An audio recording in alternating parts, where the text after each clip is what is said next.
Hello, Stephanie Joy with All Things Social Security. We had a Q&A with a short little clip discussion on a particular topic. So I'm going to attach it for you here. It might be something that you're interested in if you clicked on this header. And following that, we're going to go through it a little bit more. So just wanted to give you the heads up. This is where it started from, and then we'll have the bigger discussion right after. All right, chat with you later. Bye-bye. Jen says, how important have you found medications to be in mental health cases? Very. Just wondering. Federal judge didn't seem to think medication was needed to approve, which is good. Well, that's good. I find that to be very important generally for most cases. It's really tough when you have someone who can't take medications due to another medical problem. And I'm thinking about someone right now that I recently met and that we've taken on. And that's going to be add a level of difficulty. So the proof of why why one can't take mental health medications or refuses to, you're going to have medical noncompliance potential issues too. So it could be that if you could show that for 10 years or 5 years or whatever, every medication's been tried and nothing has worked, they've even hurt, whatever, and therefore they haven't found one that works yet, that could help. It can help show why they're saying, we don't have anything new now. They're all, what do they call that? Generation so-and-so of whatever, of an inhibitor, what, like all the generation of this, so you can't take those, can't take the sulfates, can't take the. So if they don't have anything new and they're like, we're just waiting for a new one to come out, but you want that to be in your records, I would think, that happened. Because if one is saying, I'm severely mentally ill, I can't work, but not mad enough to even need a mild antidepressant or anti-anxiety, it's going to be hard to find anyone who's going to believe, much less the judge, I think. So really, it depends.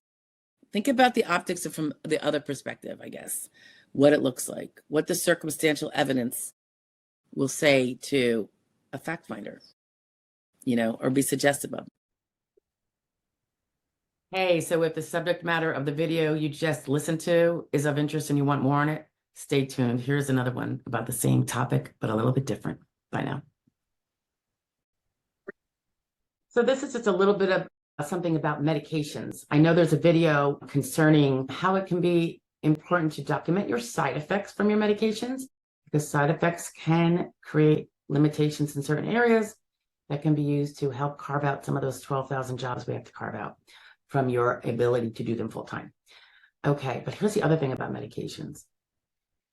If you have a serious condition that is typically addressed with medications, and you are not complying with your medical doctor's recommendation as to medications, that can be an issue if you don't have a good reason in the records, stated in the records, for not doing so. So for instance, if someone is alleging that one of their most major impairments is mental health, anger management, it could be severe anxiety, PTSD, panic attacks, agoraphobia, severe depression that lays them in bed for days on end, unable to get out of bed except to go to the bathroom, complete severe symptoms, right? Debilitating. So normally that would be addressed by medications. Now, I'm not a medication fan at all times, believe you me, but we're talking solely about the evidence, okay? So if you are in that position and you're not taking the medications that would normally be seen as being taken in a typical case, you're going to want to make sure that the very valid reasons why you're not taking it are noted in the record, that your doctor has reported that, or you have to take some of the strategies we use and get it reported yourself. Because I believe that the inference from not doing what is typical, normal treatment for a particular impairment is going to make it appear that the impairment actually doesn't bother you as much as you claimed in your application. There are many reasons why people don't want to take certain medications, mental health medications included. For instance, one such good reason that you're going to want it to be documented by your doctor as to why is if you tried most every kind of medication. And you know how there's like new generations of the same kind of medication. It's tweaked a little bit. And maybe that basic element in there causes horrific side effects for you. You're going to want to be very clear about what those side effects are and how it is intolerable, even more intolerable than your condition. So you want to show that the damage from the medication is more than the benefit. And of course, if there is no benefit, that would be very important too. If it's efficacy for you, this doesn't exist. It's not helping the depression. It's not helping control the anger or the anxiety or the PTSD symptoms or the panic. So make sure that is documented. It could be lack of efficacy. It could be the side effects are severe, and note what they are. And we would expect that the side effects to be barring someone from wanting to help themselves of a serious condition and symptoms, the side effects would be pretty bad to warrant them making that choice. If one simply says, I don't like pills, it's probably not going to be taken so well by the fact finder, the decision maker on the other side, on the SSA side. Sometimes it's a matter of not having the money if one doesn't have Medicaid that gets them through, or another insurance. Obviously, if they have savings and other ways of getting proper treatment and they're choosing not to, that could be questionable. So you have to look at it from a common sense perspective, the subjective observation and the objective observations of the decision maker. If all they see is that someone refuses medical treatment, refuses to get help or use the help that is offered, it's going to definitely imply, potentially, that these symptoms are not as grave as they were alleged. And then someone can lose credibility, and you don't want to do that. So all it takes is making sure that the very valid reasons you have for not following medical advice, including medications, is in there. On the physical side, let's say it's not a mental health medication, but a physical one. Opioids, painkillers that are opioids. There is so many good reasons not to take those. Some people have had a history of maybe dependency, or they haven't, but they see the news and they see how horrible it is and how the best of the best can get addicted.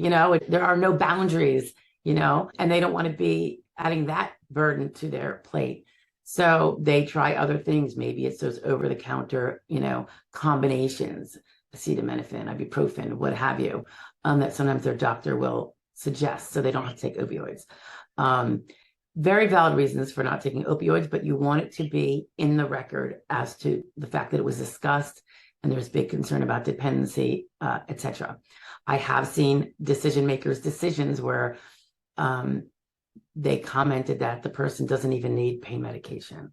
So therefore the pain, which was like the crux of the case for limitations, functional limitations in an 8-hour day, that just went out the window. Now, had that person in the medical records, had their doctor reiterated that, very concerned about dependency, addiction, blah, blah, blah. Sometimes it's a matter of like their stomach gets ripped up, like some people can't tolerate other side effects from medications. Those can be in there too. But it's really up to you, the patient claimant, to make sure those are in there. Make sure your doctor records them. If you need to message him through your portal to make sure it's in there, because they don't always write down everything you say, that's something you might want to consider doing. But know that the medications and compliance with medical advice generally is a huge, huge factor. And when someone is not complying, and sometimes when someone doesn't comply, the medical providers sometimes comment on it in a very snarky way that makes you look bad. I think it's very kind of unethical. I don't know why they do that. I guess because they're human and we all have some bad tendencies, but you're going to want to know about them and you're going to want to make it cleared up. So whether it's messaging in a way that they can't not have it in your record as to the actual reasons why, it might be something you want to do. But keep that all in mind. Medical compliance, including medications compliance. You don't have to take the medications if there is good reason not to. And you never have to anyway. You have free choice. But I'm just trying to alert you to the fact that it can hurt your case if you don't well explain in those medical records why you're not. Okay? I hope this helps. If you have any questions, let me know. Bye.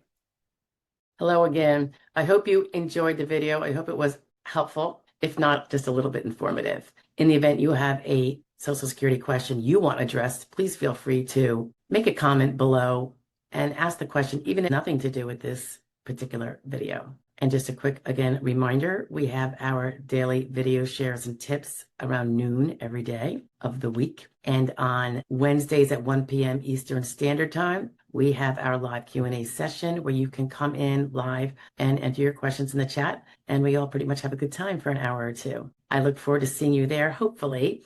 And lastly, don't forget about our benefactor memberships. They're very reasonably priced. The first one is very nominal and you get a few perks, but on a bigger scale, it contributes to us being able to fulfill a mission of assisting certain people with representation that would otherwise not be able to get it. We look forward to continuing to do that. And so far, it's working out like the bomb. So thank you for being here. I appreciate it. Bye bye now.